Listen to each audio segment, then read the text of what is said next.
In the early 1990s, southeast London was held in the grip of a serial rapist.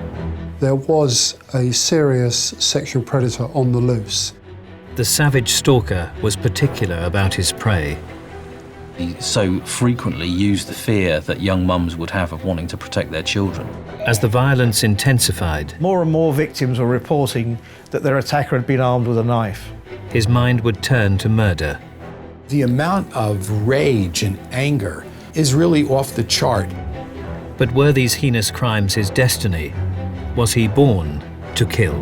This is a guy who feels completely unsafe and who's going to take some kind of action to make sure that his world is protected.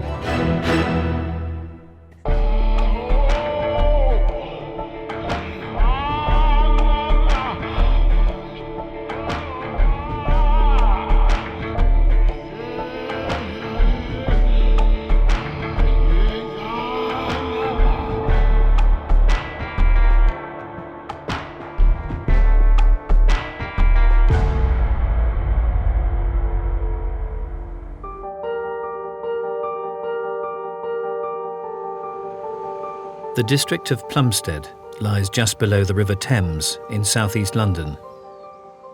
The multicultural community boasts a busy high street, as well as large tree-lined areas and commons that make up part of the green chain. It encompasses many open parklands and woodland. It does go for many miles and takes many routes. It was quite a middle-class area, quite well-to-do. It was generally a low-crime area where people felt safe. In 1993, Plumstead resident Samantha Bissett was like any other parent, recording fond memories of her 4-year-old daughter, Jasmine. This is your flower! My flower? Yes!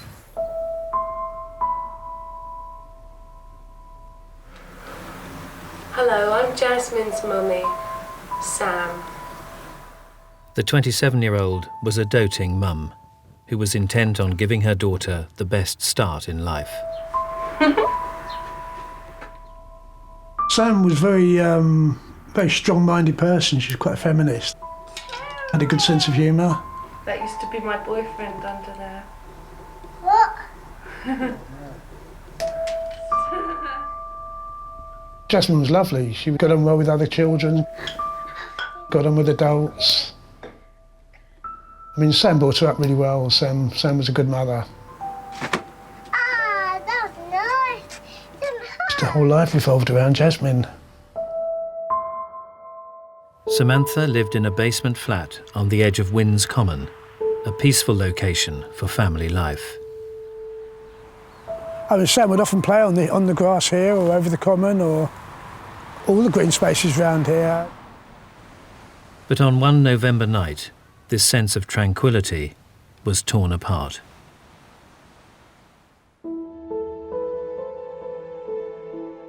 When I saw that the door was locked, I thought, oh, they've gone out. So I opened the door and I remember as soon as I looked in, there was a stain on the carpet. Couldn't really tell what it was. I go in the kitchen to clean up, and there's all Sam's clothes all over the floor. I thought, has there been a burglary or something? And then I know somewhere along the line, I think I sort of twigged there was something seriously wrong. Something was up. An intruder had forced his way into Samantha's flat. A violent struggle happened in the hallway and he stabbed her and she probably died quite quickly. He dragged her body into the living room and laid it out, and then at some stage went back through the house to Jasmine's bedroom and smothered her in her cot.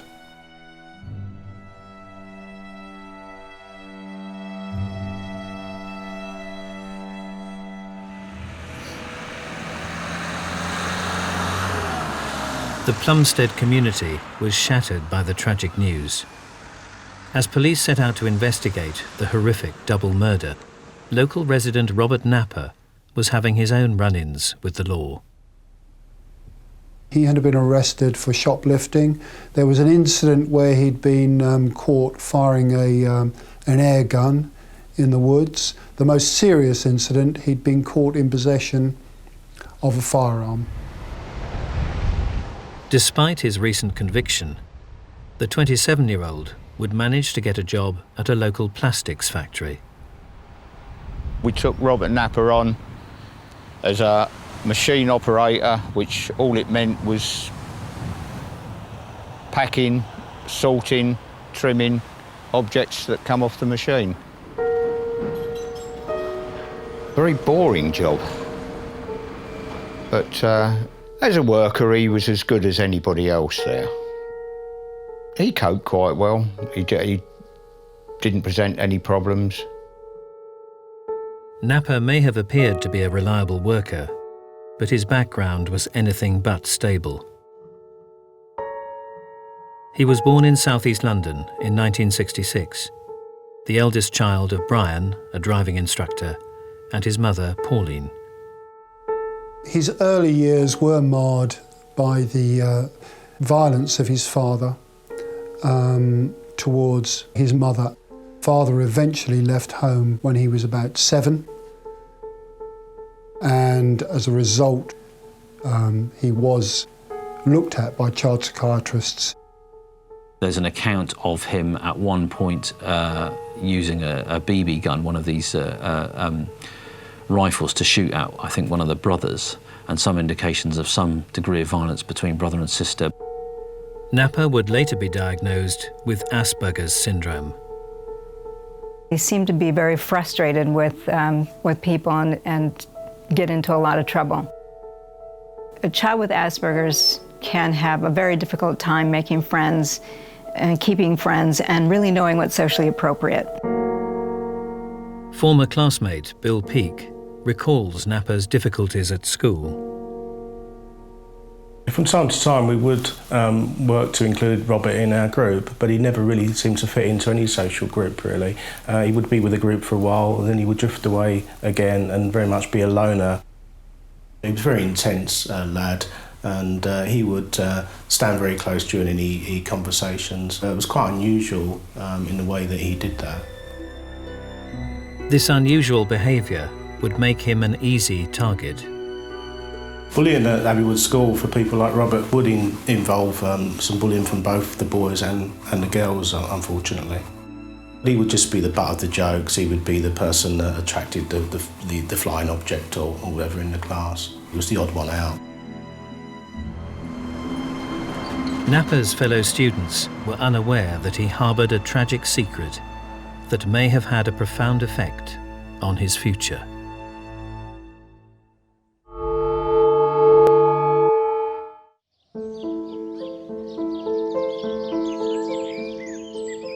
In November 1993, a horrific double murder was uncovered in Plumstead, southeast London. Samantha Bissett and her 4-year-old daughter had been sexually assaulted and subjected to unimaginable violence during a prolonged attack. But this district of London had long been suffering at the hands of a predator.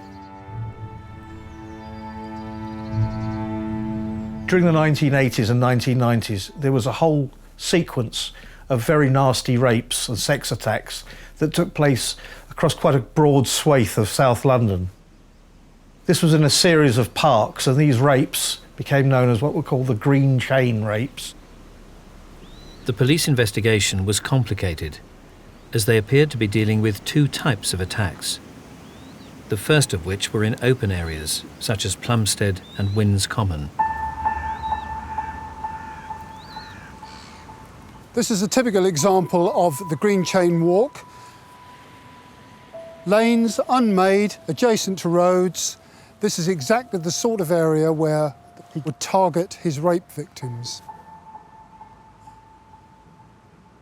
The ones in open country seem to be random, not planned, and more or less on the spur of the moment, taking advantage of the situation. The second type of attacks were evidently premeditated.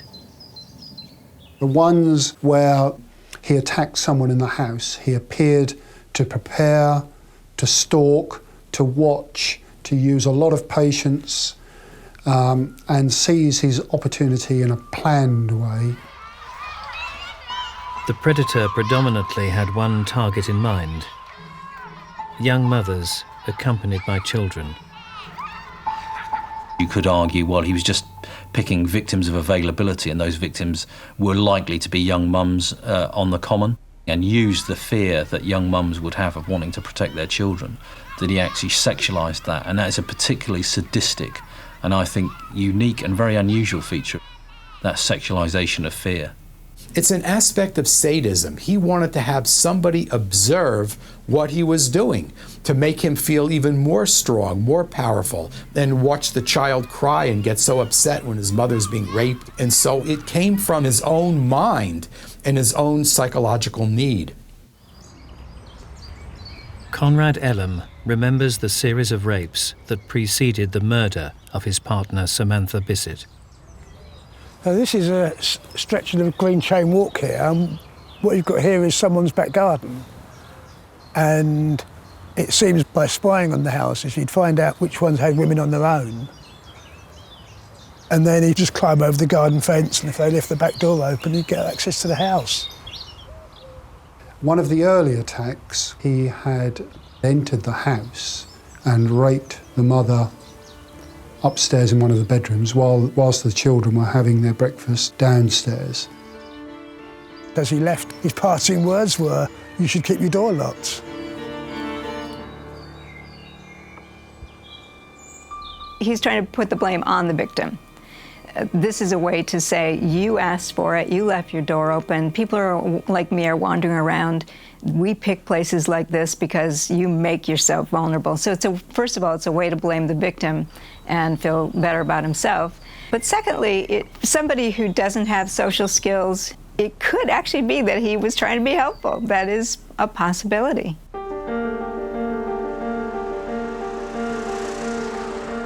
As the reign of terror continued, local resident Robert Napper had set up home in a bedsit in nearby Plumstead High Street. His life had become increasingly isolated. The relationship with his mother had become distant, partly due to Napper's hatred of his new stepfather. Robert was also tormented by a more deep-rooted issue.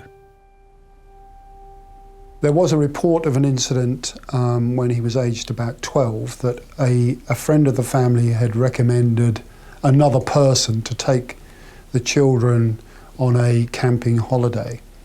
And during this holiday, Robert Napper was sexually abused.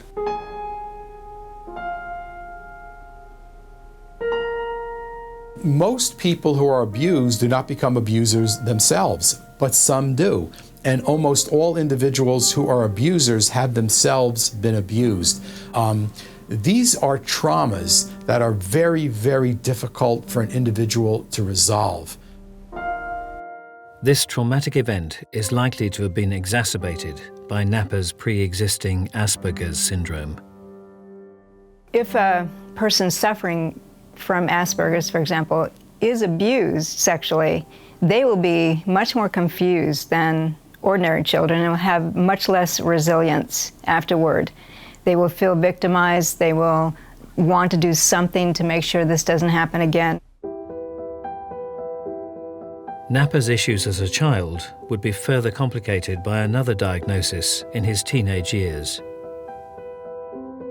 In Napper's case, the suggestion was that he had paranoid schizophrenia, and schizophrenia is manifest often by an inability to discriminate reality from imagining. He would claim to have met the Queen.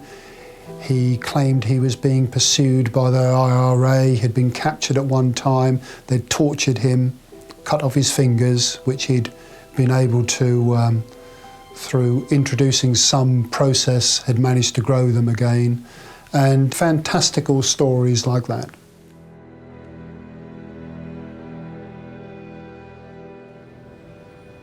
17 miles southwest of Plumstead lies the affluent area of Wimbledon. Famed for its tennis championships, the London suburb also boasts a picturesque common. But on one July morning in 1992, the peaceful, family-friendly atmosphere was shattered by the discovery of the body of young mother Rachel Nickell. Homicide advisor Ron Turnbull was one of the first on the scene. The initial reaction for all of us was disbelief that this could have happened in such a peaceful, pleasant place.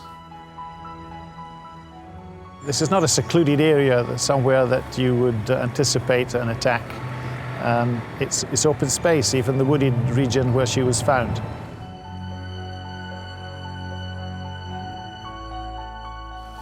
Her clothes were dishevelled, which intimated to me that there was a sexual aspect to her demise, and it was obvious that she had suffered multiple stab wounds. To be so angry and enraged to commit that atrocity 49 times does speak, I think, both to the sort of level of sadism and actually rage. The brutal murder of the young mother had been carried out in front of her 2-year-old son. It could be at that point that the child represents something to him. He wants the child to be a witness to the mother's humiliation. So there certainly could be psychological layers to that particular murder. The horrific nature of the attack left the nation in a state of shock. There was a wave of revulsion about the circumstances surrounding the murder of Rachel Nickell. Obviously, there was a great public demand for the police to find whoever had done it. Following an appeal to the public, local loner Colin Stagg came to the forefront of their investigation and would become the prime suspect. He had a number of minor offences of a sexual nature involving the common. He fitted the description of some of the witnesses. There were some, what were interpreted as black magic symbols in his house, and it was easy for the police to latch onto and say, aha, look, there's a reason, to think that he might be a violent sex criminal. The police were confident they had their man. The horrific knife attack would not be linked to the green chain rapist of southeast London. However, the rapist was still at large, and it appeared he was starting to emulate the Wimbledon attack. The initial incidents didn't feature any violence at all, but gradually there was an escalating pattern of violence, and more victims were reporting that their attacker had been armed with a knife.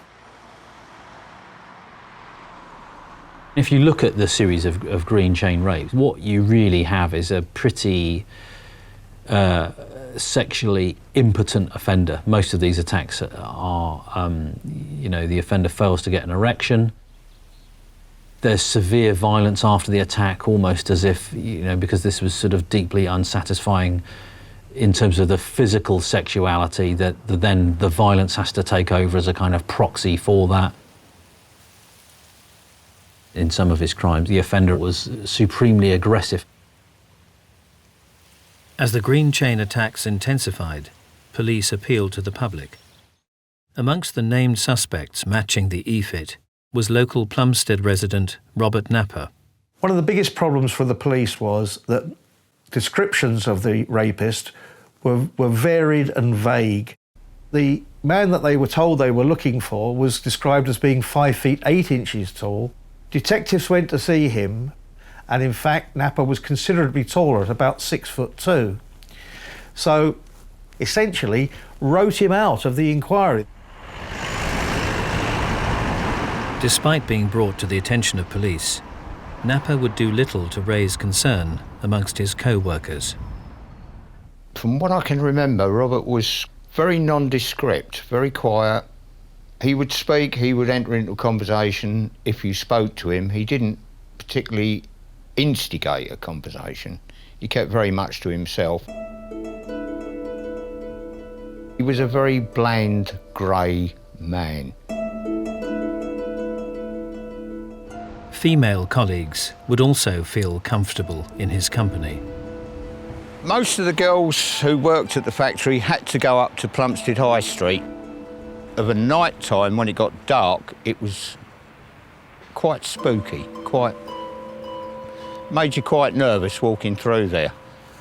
Robert Napper lived up in Plumstead High Street, so he naturally walked up with them. We never had any complaints or any worries from any of the girls at all.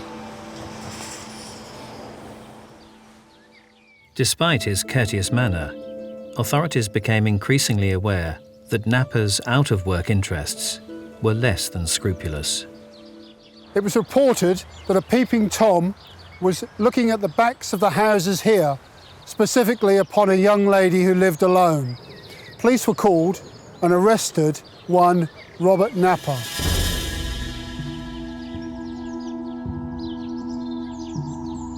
I think for Napper it's probably a degree of control in it and obviously sexual pleasure as well. Probably also propped up by the fact that any of the women that he probably did try and say hello to probably shunned him because he was odd and bizarre. Napper's arrest allowed police to search his flat in Plumstead High Street. The bedsit where Napper was arrested was just one room. It was kept very tidy. Everything was put in its place. Also at the scene we found a red metal toolbox which contained hunting knives. We found lots of doodles. We found an A to Z with little routes planned out. The map in question covered an area around the Green Chain Walk, the location of the horrific rapes that had terrorised the London suburb.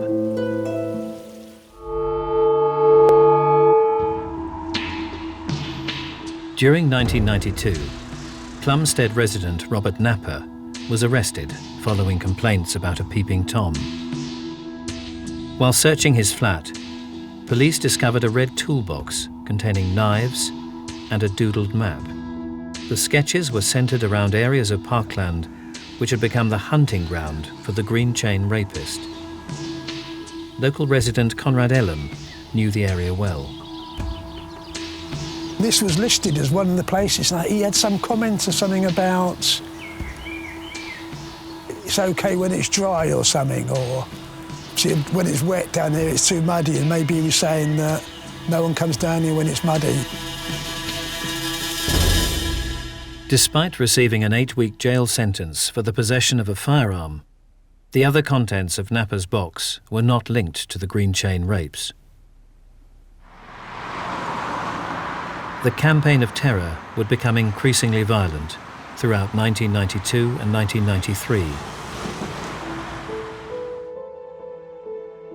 The gruesome murders of Plumstead mother Samantha Bissett and her 4-year-old daughter Jasmine would be the tragic consequence. Detective Sergeant Alan Jackerman was amongst the first on the scene. This is the main entrance to Heathfield Terrace. It leads down these stone steps to the main entrance, which you see below. It looks just the same as it did as when I entered with my colleagues on the 3rd of November 1993. Just inside the front door we found large poolings of blood, and further inside lay the bodies of Jasmine and Samantha Bissett.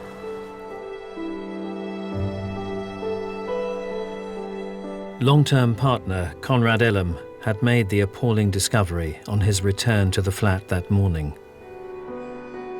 I walked into the front room and there was just this sort of pile of clothes, and you could see sort of arms and legs sticking out. I couldn't really see much, but I was just thinking, this is awful. Sam's, I couldn't even see if it was Sam or not, but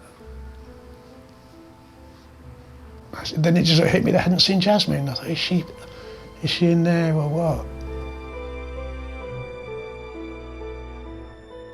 I looked in the bedroom and you could see she was covered in the duvet, so you couldn't really. At first, I thought she might still have been alive, but I could see she wasn't moving, so... Jasmine's mother, Samantha, had suffered multiple stab wounds. Her body had also been hideously mutilated. We felt a gut feeling, really, that this was a really unusual killing. Obviously, this wasn't a first offence. There had to be a lead-up to this. There had to be a progression towards such an horrific event. Forensic examination of the scene initially drew a blank. Every fingerprint that was lifted in that flat was identified. So we believed that the perpetrator must have been wearing gloves. But further investigation revealed an incredible coincidence that would finally unlock the case. The fingerprints between the perpetrator and the victim, Samantha, were almost identical. Now, we all know from watching TV programmes that no two fingerprints can ever be identical, but there were very, very many similarities. And the first person to look at them had made a mistake and written those fingerprints off as Samantha's. Luckily for us, the fingerprints were on record and they came back to Robert Napper. Napper was arrested in his bedsit on nearby Plumstead High Street. Police began building a case against their prime suspect.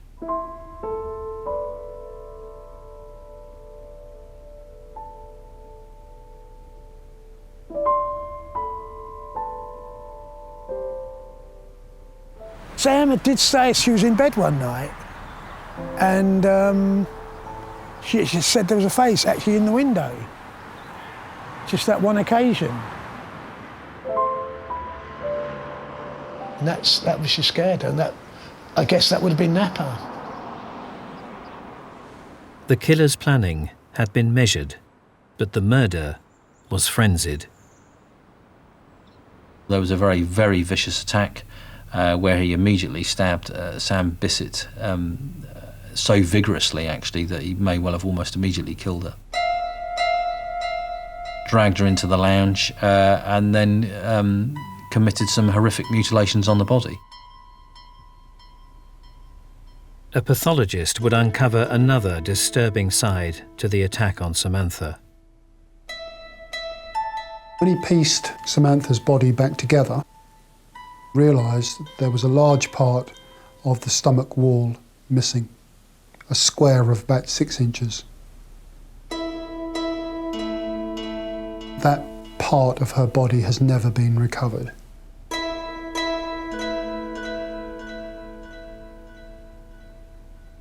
An organised offender who knows what they're doing will take a trinket, an earring, a shoe, something like that. Someone with a serious mental illness tends to take a body part, or does biting behaviour, or cutting, or post-mortem experimentation, looking around at things inside the body. That's typically a mental illness.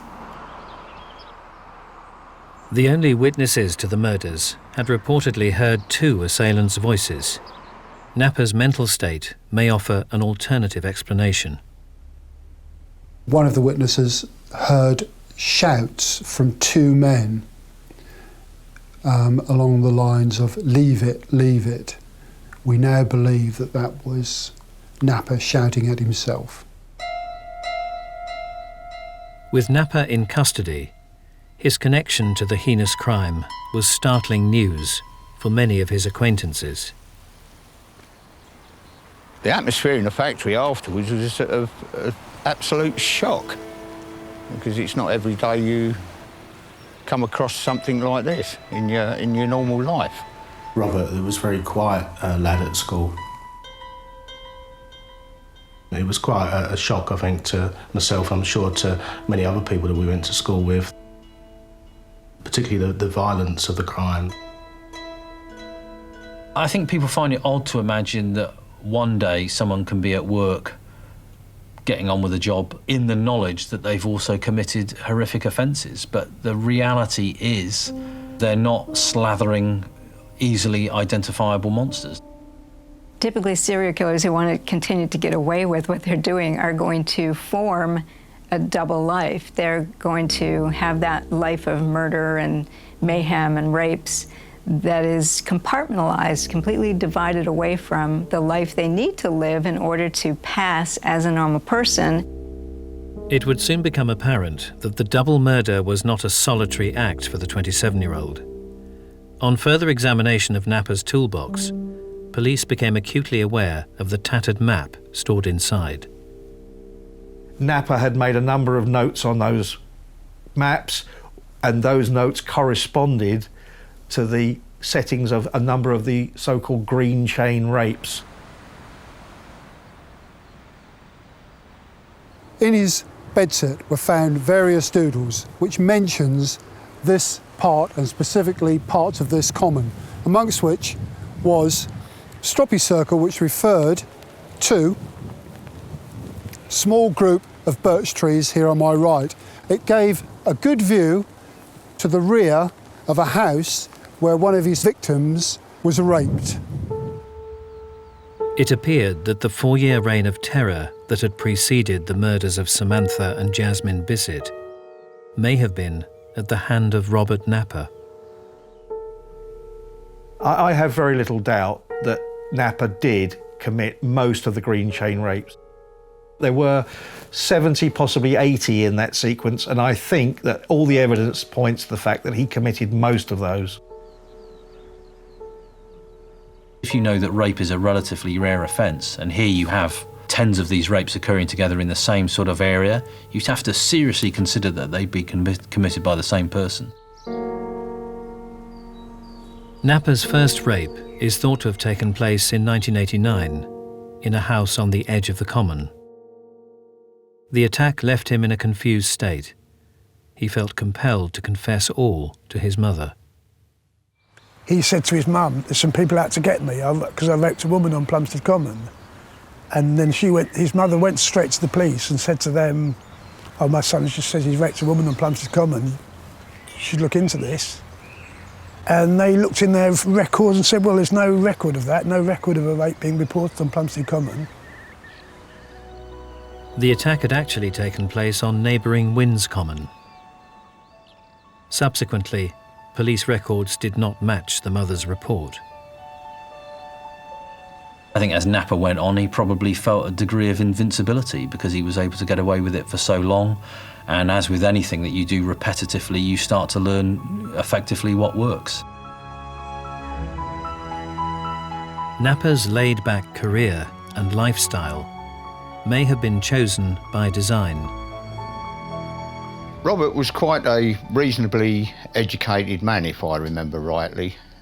So in retrospect, it makes you wonder why he took such a menial, boring job.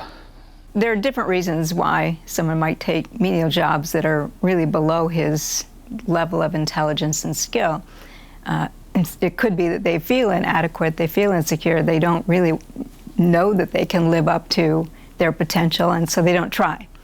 But it also could be that they want extra time to stalk people, to just have the time it takes to do the planning of an assault. Experts believe his targeting of women with children stemmed from the sexual abuse he suffered as a child at the hand of a family friend. The amount of rage and anger that is left in a child who is abused in this type of repetitive and sadistic way is really off the chart. And psychologically, you could see how that probably had some significance wherein Napper would get women who were with children. But it had very, very personal meaning to Napper. He was trying to work something out internally by behaving in this way. These painful childhood memories are thought to have been exacerbated by Napper's sense of inadequacy as the rapes intensified. When a man is impotent, when he's trying to rape a woman and can't quite do it, to him, she's to blame. He is going to now get violent, and because he's angry, she has humiliated him, she's witnessed his humiliation, and it's her fault that he can't pull this off and that he's now a failure. And then, of course, there's the use of a knife. It's actually quite difficult to avoid the Freudian analogy, but the knife seemed to often be used as a proxy for an erection. In Napper's case, I think it is safe to say that knives were an obsession. There was a collection that he had of knives. They were regularly used in the offence to the point of extreme overkill and a kind of morbid fascination with what a knife could do to a body.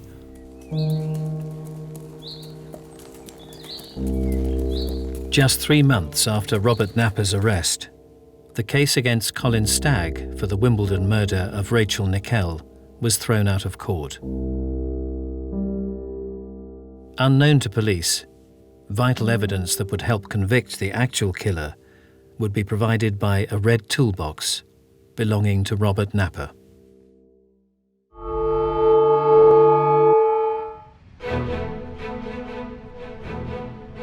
In October 1995, Robert Napper stood trial at the Old Bailey, accused of the horrific double murder of Samantha Bissett and her 4-year-old daughter, as well as a series of rapes carried out in southeast London.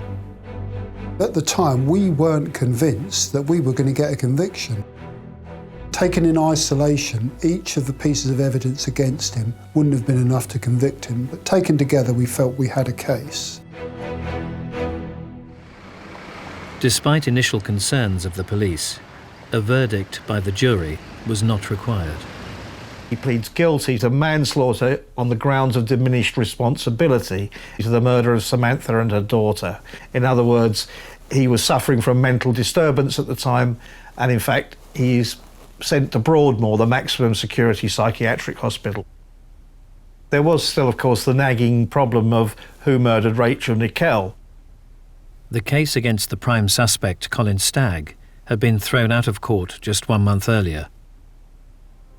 Once again, the police were under intense pressure to solve the Wimbledon Common murder. You can be a homicide detective with 25 years' experience and not need any assistance at all in a murder case, but you will in a sexual murder case. All of the typical investigative approaches, motive, opportunity, really go out the window in a sexual murder case. Although Napper's murder of Samantha and Jasmine bore marked similarities to the Wimbledon murder, the distance between the attacks initially ruled him out. We know that offenders want to offend near enough home so that they're able to get back home quickly, and it's an area with which they're very familiar. However, further investigation of the map book used to document Napper's green chain attacks suggested he had ventured out of his comfort zone. On one of the pages, heavily marked, was Isabella Plantation on Richmond Park. That is within walking distance of Wimbledon Common, where Rachel was murdered. This attracted our interest. Police interviewed Napper in Broadmoor during December 1995. He refused to answer any questions. 10 years would pass before DNA evidence finally solved the Wimbledon case. All of Rachel's clothes that she was wearing on the day she was murdered was very heavily blood-stained. Police had techniques in their armoury that enabled them to lift the blood off of her clothing, and what lay below was a microscopic sample of somebody else's blood. It was proved to come from Robert Napper. Rachel's horrific murder had tragically been witnessed by her 2-year-old son. A crucial piece of evidence had been extracted from his hair. There were small pieces of paint that they were able to forensically match to a metal toolbox. The toolbox in question belonged to Robert Napper.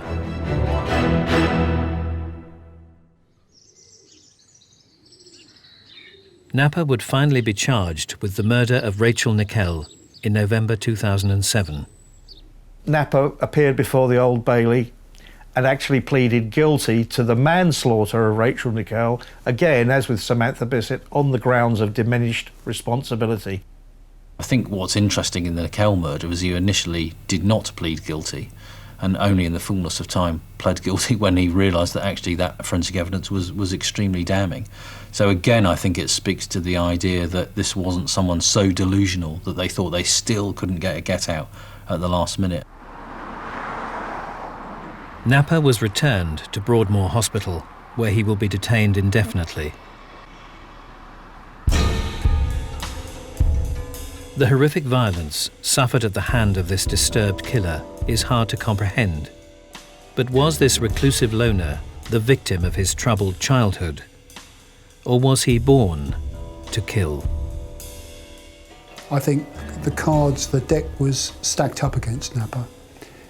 He had severe psychiatric problems. He also managed, more through luck than judgment, to get away for a while with a series of heinous crime. And I think this imbued him with a sense of invincibility. I think Napper's a classic case of nature meeting nurture in all the most awful ways. It's partly nature, but unless you have the nurture aspect of it going in the wrong direction, then I don't believe anyone's born to kill. I don't believe Robert Napper was born to kill. I think the assault when he was 12 changed his life. Someone with Asperger's disorder is unlikely to be violent, so really the events of his life are the things that formed him into a killer.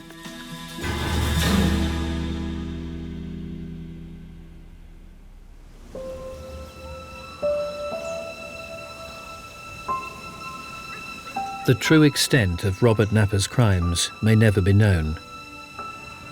But for a new generation enjoying the green, open spaces to the south of London, the horror has faded away.